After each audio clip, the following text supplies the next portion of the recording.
Supreme court ने 97 में आदेश निकाले और SC/ST समाज के आरक्षण को समाप्त किया। इस सांसदों से जो लॉ मेकर बॉडी के सदस्य हैं, यानी कि कानून बनाने वाली संस्था में जाकर बैठते हैं, अरे भाई आप लोगों पर समाज का बहुत बड़ा कर्जा है, डॉक्टर अम्बेडकर का बहुत बड़ा कर्जा है।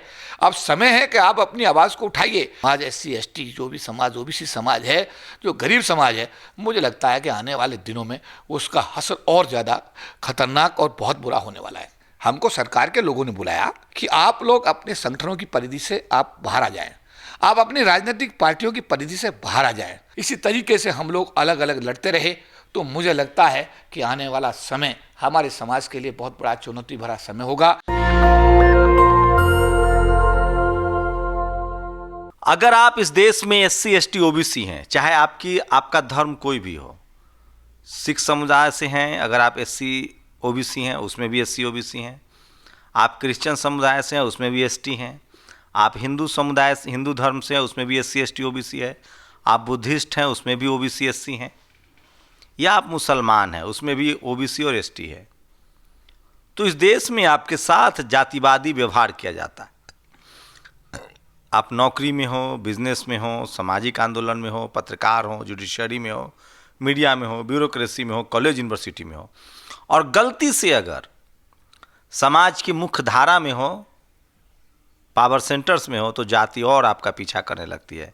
मेरे साथ ऐसे ही संघर्षों से लगातार जूझ रहे और लगभग 40-35 साल का उन्होंने लंबा सफ़र तय किया है, अधिकारी के तौर पे, सामाजिक कार्यकर्ता के तौर पे, यूनियन लीडर के तौर पे, और अब राजनीतिक तौर पे भी वो इस सफ़र को आगे बढ़ा रहे हैं। KP चौधरी, इनसे समझेंगे, जानेंगे कि आखिर ये जो जातीय उत्पीड़न है, ये जो गैर बराबरी है, और ख़ासकर उन लोगों के साथ जो पावर सेंटर्स में आप सब्जी बेचिए, ठेला चलाइए, रिक्शा चलाइए, झाड़ू लगाइए, पोछा लगाइए, आप द्वयम दर्जे के नागरिक बन जाइए, आर्थिक रूप से, सामाजिक रूप से, शैक्षिक रूप से आप एकदम लाचार बेबस रहिए, तब तो आपसे कोई प्रॉब्लम नहीं है। लेकिन जैसे ही आप अपने हक हिस्सा मांगने लगते हैं, आप अपनी हिस्सेदारी तय करने लगते हैं, तो आप जातिवाद का शिकार होते हैं। तो सवाल है कि इससे बचा कैसे जाए। सर, 35 साल का तो सफ़र आपने तय कर लिया, स्टूडेंट लाइफ देखा, नौकरी देखी, यूनियन चलाया, और अब राजनीतिक दल देख रहे हैं। हर कदम पर जो जातिवाद से सामना होता है, उससे कैसे लड़ा आपने? आपका अनुभव अपना कैसा रहा? देखिए, मैं जब पढ़ता था तो डॉक्टर अम्बेडकर छात्रावास बुलंदशहर में पहली बार अपने गांव से बाहर मुझे निकलने का मौका मिला, और अम्बेडकर छात्रावास जो कि नुमाइश मैदान बुलंदशहर में स्थित है, वहाँ पर हम लोग जय भीम बोलना शुरू किए। डॉक्टर देवी सिंह अशोक जो एक IPS अधिकारी सेवानिवृत्त हैं, लखनऊ में रहते हैं, उन लोगों ने उस हॉस्टल का उस समय निर्माण करवाया था, और उसमें बच्चे, जो जिला बुलंदशहर के बच्चे उसमें आकर के पढ़ते थे, रहते थे, और हमने वहाँ पर बहुत कुछ सीखा। इसके बाद में जब हम मेरठ में आए तो मेरठ में भी कुमार आश्रम छात्रावास है, वहाँ पर भी हमको रहने का मौका मिला। पोस्ट ग्रेजुएशन जब करने के लिए मेरठ में आए तो वहाँ भी बच्चे जय भीम बोलते थे, इकट्ठे रहते थे, लेकिन उस छात्रावास को इस आधार पर, वहाँ त्यागी समाज की बस्ती है, उसके बीच में ये कैलाशपुरी एक जगह मेरठ में ये छात्रावास है, वहाँ त्यागी समाज के लोगों ने लाला लाजपत राय ट्रस्ट जो दिल्ली में है, लाजपत नगर लाजपत भवन में, वहाँ आकर के उस छात्रावास को ख़त्म करवा दिया और उसमें एक प्री मिलिट्री ट्रेनिंग सेंटर खोल दिया। उसको लेकर के हम लोगों ने वहाँ पर संघर्ष किया, बड़ा संघर्ष हुआ, और संघर्ष के चलते हम उस छात्रावास को बचाने में कामयाब हुए। जैसा भी आपने कहा कि इस व्यवस्था जो व्यवस्था है, जैसे भारत के महामहिम राष्ट्रपति के पद पर रामनाथ कोविंद जो है पदासीन होते हैं, और वो अजमेर के पुष्कर मंदिर में जाते हैं, तो अजमेर के पुष्कर मंदिर में जाने में उनको सीढ़ियों पे ही पूजा पाठ करा दिया जाता है।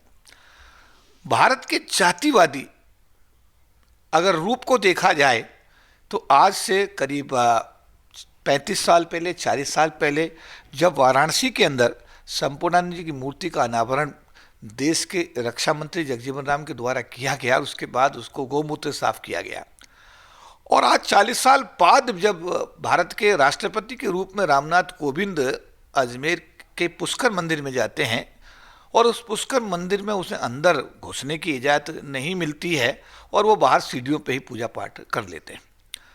तो इस 40 साल के सफ़र में, 50 साल के सफ़र में क्या बदला? सवाल ये है। कुछ नहीं बदला। हाँ, एक चीज़ ज़रूर है कि जो डॉक्टर अम्बेडकर, जो कि न्यूयॉर्क में पढ़े, जो कि लंदन में पढ़े, वहाँ चाहते प्रोफेसर बनकर अपना जीवन यापन कर सकते थे। यहाँ आए, गरीब समाज के लिए उन्होंने जो काम किया और उससे जो सरकार के क्षेत्र में SC ST के लोगों को नौकरी मिली, क्योंकि मैं सरकारी क्षेत्र को बड़े लंबे समय तक मैंने देखा है और भी देख रहा हूँ। तो एक शब्द सड़क पे लिखा जाता है, सावधानी हटी और दुर्घटना घटी। इस समाज के वेलफेयर को इंश्योर करने के लिए भारत सरकार ने, कहने के लिए तो राष्ट्रीय अनुसूचित जाति आयोग, national commission schedule caste, national commission schedule tribes, parliamentary committee on the welfare of schedule caste and schedule tribes, social welfare ministry, जो कि आज सोशल जस्टिस मिनिस्ट्री के नाम से जाना जाता है, बहुत सारी व्यवस्थाएं की हैं। लेकिन सब अर्थहीन भी हैं और संवेदनहीन भी हैं और उनका कोई, और एक वर्ड है प्रभावहीन है। मतलब उनका, पहली बात, कमीशन की जो रिकमेंडेशंस हैं उनको मैंडेटरी नहीं किया गया, वो रिकमेंडेटरी है, उन्हें कोई माने ना माने उसकी मर्जी है। पार्लियामेंट्री कमेटी की रिकमेंडेशन भी मैंडेटरी नहीं है, वो भी रिकमेंडेटरी है। और मिनिस्ट्री जो सोशल जस्टिस है उसके पास तो कोई ऐसी रिकमेंडेशन भी नहीं है, जहाँ तक मुझे लगता है। अब सवाल इस बात का है कि जब सुप्रीम कोर्ट ने 97 में आदेश निकाले और SC ST समाज के आरक्षण को समाप्त किया, तो उसका अनुभव मैं आपको शेयर करता हूँ। उस समय में संगठन का, अनुसूचित जाति जनजाति संगठनों का जो अखिल भारतीय परिसंघ था, उसका मैं राष्ट्रीय महासचिव था। और उस समय उदित राज, जो उस समय रामराज होते थे, बाद में उदित राज हुए, वो उसके चेयरमैन थे। हम लोगों ने पूरे देश के लोगों को इकट्ठा किया, रामला मैदान में रैलियां की, लाखों लोगों को बुलाया, रामला मैदान से हमने रैली निकाली। रैली निकाल करके हम लोग जंतर मंतर तक लेकर आए, सरकार पे दबाव बना और अपने सांसदों को हमने कहा कि या तो आप हमारी आवाज़ उठाओ, नहीं तो हम आपके लोकसभा क्षेत्रों में जाकर के आपके खिलाफ समझ बात आप मोर्चा खोलेंगे। और हमारे सांसदों ने भी पहली बार 1999 में अप्रैल में संसद को 3 दिन तक नहीं चलने दिया। नतीजा हुआ, क्योंकि प्रधानमंत्री कौन थे? प्रधानमंत्री अटल बिहारी वाजपेयी थे और KR नायडू उस समय भारत के राष्ट्रपति थे। संविधान में 3 संशोधन सरकार को करने के लिए मजबूर होना पड़ा, 81, 82, 85वां। उसका श्रेय जो जाता है, वो श्रेय जाता है, किसको जाता है? जो आंदोलन हुआ, जो देश के सभी SC ST समाज के लोग, बुद्धिस्ट समाज के लोग इकट्ठे हुए। 95 या 91? 95 में वाजपेयी जी प्रधानमंत्री बने ना? या जी, मैं बात कर रहा हूँ आपको, ये जो प्रधानमंत्री 2 बार वो प्रधानमंत्री बने, तो सेकंड टर्म में जब प्रधानमंत्री बने, मैं 97 में जब सुप्रीम कोर्ट ने आदेश निकाले, उस समय फ्रंट की गवर्नमेंट थी। उसके बाद में जब अटल बिहारी वाजपेयी जो है प्रधानमंत्री बने, तो उस समय ये आंदोलन हमारा पीक पर आया और उनको हमने ज्ञापन दिए। KR नारायण साहब की मदद उसमें हमें बहुत सारी मिली और सरकार बैकफुट पर आई और आरक्षण को बचाने में हम लोग कामयाब हुए। क्योंकि हम सरकार की नौकरी में रहे, इसलिए इसका ज़्यादा प्रचार प्रसार भी हम, क्योंकि नियमों से, कानूनों से बंधे रहे, इसका कोई राजनीतिक ज़्यादा प्रचार प्रसार भी नहीं हो पाया। इसके बाद में मैं भारत के लोगों को याद दिलाना चाहता हूं, 2 अप्रैल 2018 बिना किसी नेता के भारत के SC ST समाज के लोगों ने आंदोलन किया, सरकार बैकफुट पर आई और जो SC ST एट्रोसिटी एक्ट को सुप्रीम कोर्ट के जज ने खत्म किया था, उस आंदोलन की वजह से सरकार को बैकफुट पे आना पड़ा और संविधान में संशोधन करके SC ST के एट्रोसिटी एक्ट को ठीक कर वापस उसी फॉर्म में लाना पड़ा। इसका अर्थ यह हुआ कि हम लोग जब जब इकट्ठा हुए, जब जब हमने एकता एकजुटता दिखाई, जब जब हमें नेतृत्व का प्रश्न कहीं पैदा नहीं हुआ, हम सब लोगों ने बाबा साहब को सब कुछ मानते हुए उनके नाम को लेकर के हम सब इकट्ठा हुए, तब तब हम लोगों को विजयश्री हासिल हुई। लेकिन जब जब हमें बिखराव हुआ, जब जब हम बटे, तब तक हमने देखा कि हम लोगों, हमारा समाज नुकसान में जाता रहा, गर्त में जाता रहा। मेरा एक इंटरव्यू पिछले दिनों, मैं कनाडा में एक इंटरव्यू मेरा हो रहा था, लाइव इंटरव्यू था, पूरे वर्ल्ड के लोगों ने मुझसे सवाल किए और मैं जातिवाद पर भी एक सवाल पूछा गया कि भारत का जातिवाद है क्या। जातिवाद एक बनाई हुई व्यवस्था है और ये जातिवाद बनाने समय इस बात का उन्होंने बराबर ध्यान रखा है कि जब तक जातिगत भेदभाव रहेगा, जातिवाद रहेगा, वर्ग विशेष के लोग बड़े सुरक्षित रहेंगे। और वो इस जातिवाद को बढ़ाना भी चाहते हैं, इस जातिवाद को के रहते अपने हित भी साधना चाहते हैं और उनके हित आज भी बराबर सधे हुए हैं। जिन लोगों की आबादी देश में केवल 2% है, आज वो देश के कम से कम 80% संसाधनों पे कब्जा किए हुए हैं। जिनकी आबादी 85% है, उनके पास में आधा % भी संसाधन देश के नहीं है। इससे ज़्यादा मैं कहूँगा कि आर्थिक विषमता पूरे विश्व में शायद कहीं नहीं हो सकती। और जो भी मैं SC/ST को रिप्रेजेंट करता हूँ, SC/ST की बात पिछले 30 साल से 40 साल से करता आ रहा हूँ। SC/ST का तो डेवलपमेंट मात्र एंड मात्र केवल एंड केवल डॉक्टर अंबेडकर के दिए हुए इस सरकारी क्षेत्र के आरक्षण से हुआ है, और जिसको वर्तमान सरकारों ने निजी क्षेत्र में तब्दील करके सरकारी क्षेत्र को वो भी पूरी तरीके से खत्म कर दिया, नस्ताबूद कर दिया है। जो हालत थी 40 लाख लोग इस सरकारी नौकरी से लाभान्वित होकर के उनके परिवार गरीबी की रेखा से ऊपर आए थे, आज सरकारी क्षेत्र में केवल 2 लाख लोग बचे हैं। 38 लाख लोग जो है सरकार की नौकरी से, सरकार की निजीकरण की नीति के चलते आज तक अब बाहर हो चुके हैं।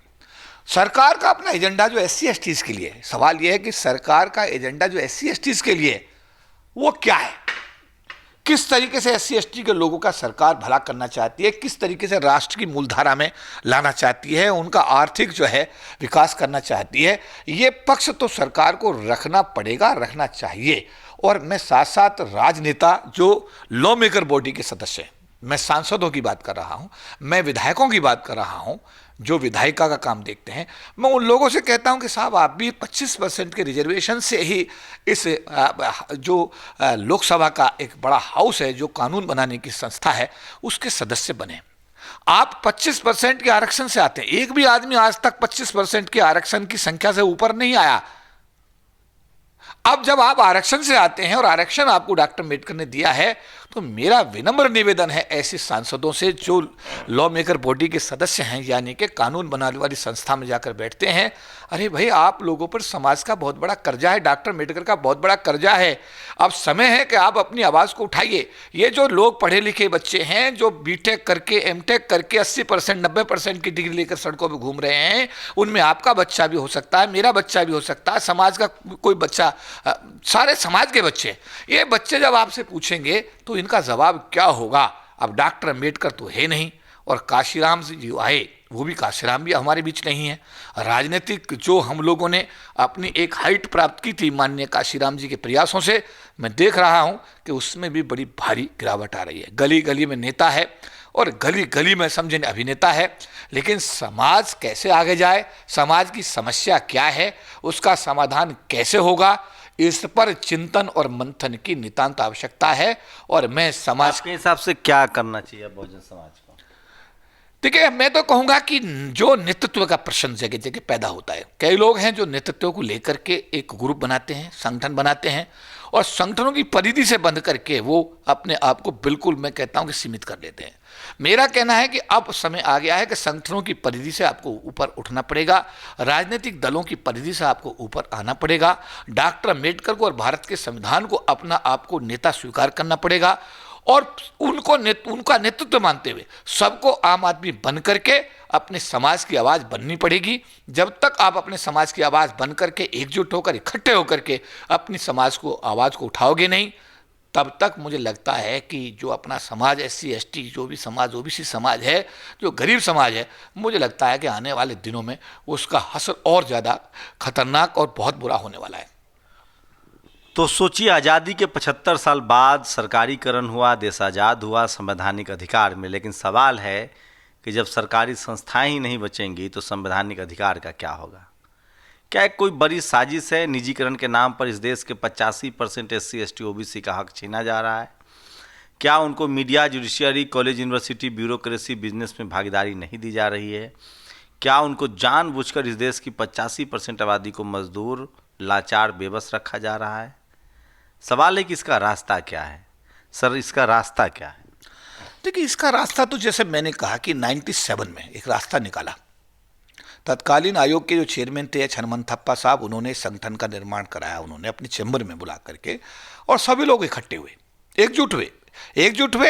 एक पहली बार 25-30 हज़ार लोग आए, 97-98 में संख्या बढ़कर के 1 लाख के आसपास हो गई, और इसके बाद में फिर 99 में तो ये संख्या इतनी हो गई कि दिल्ली की सड़कें बंद हो गई। तो सरकार ने कहा कि ये लोग इकट्ठे हो रहे हैं, एकजुट हो रहे हैं, इनका सुनना पड़ेगा, इनकी बात को हमको मानना पड़ेगा। और जो समाज की एकता एकजुटता हुई, उससे ही सरकार ने संविधान में 3 संशोधन 81, 82, 85 करके इस आरक्षण को फिर जो है दोबारा कर से इन्फोर्स किया। SC/ST एट्रोसिटी एक्ट अगर किसी एक व्यक्ति की ताकत से वापस नहीं हुआ, मैं कहूँगा हमको सरकार के लोगों ने बुलाया कि आप एक बार 2 अप्रैल 2018 के बाद में 9 अगस्त 2018 का भी एक भारत बंद का कार्यक्रम दिया गया। सरकार बैकफुट पे आई, सरकार डरी। सरकार ने हम लोगों को बुलाया कि हम लोग आपका SC/ST एट्रोसिटी एक्ट ठीक कर रहे हैं, आपका यूनिवर्सिटी ग्रांट कमीशन में रजिस्ट्रेशन बहाल कर रहे हैं, आपका जो चंद्रशेखर आज़ाद जेल में उसको रिहा कर रहे हैं, जो बच्चे आपके 2 अप्रैल 2018 को बंद हुए उनके मुकदमे हम वापस कर रहे हैं। ये सारी चीज़ें जो है, ये सारी चीज़ें हमारे डिस्कशन का हिस्सा बनी और उसके बाद में वो जो 9 अगस्त 2018 का आंदोलन था वो वापस हुआ।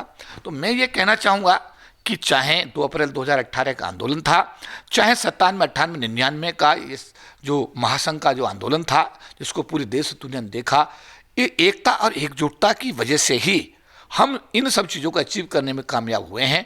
मेरा निवेदन है हाथ जोड़कर अपने सभी भाइयों से, बहनों से, बहुजन समाज के सभी साथियों से कि आप लोग अपने संगठनों की परिधि से आप बाहर आ जाएं, आप अपनी राजनीतिक पार्टियों की परिधि से बाहर आ जाएं, आप बाबा साहब अम्बेडकर और भारत के संविधान को अपना नेता स्वीकार करें और उसी के नेतृत्व में आप हम सब मिलकर के अपने समाज की जो समस्याएं हैं उनको उठाने का अगर काम करेंगे, एकजुट होकर के अगर हम इकट्ठे होकर के सरकार तक अपनी बात पहुंचाने में अगर कामयाब होंगे तो मुझे लगता है कि हम आने वाले समय में अपने समाज के साथ न्याय करा पाएंगे।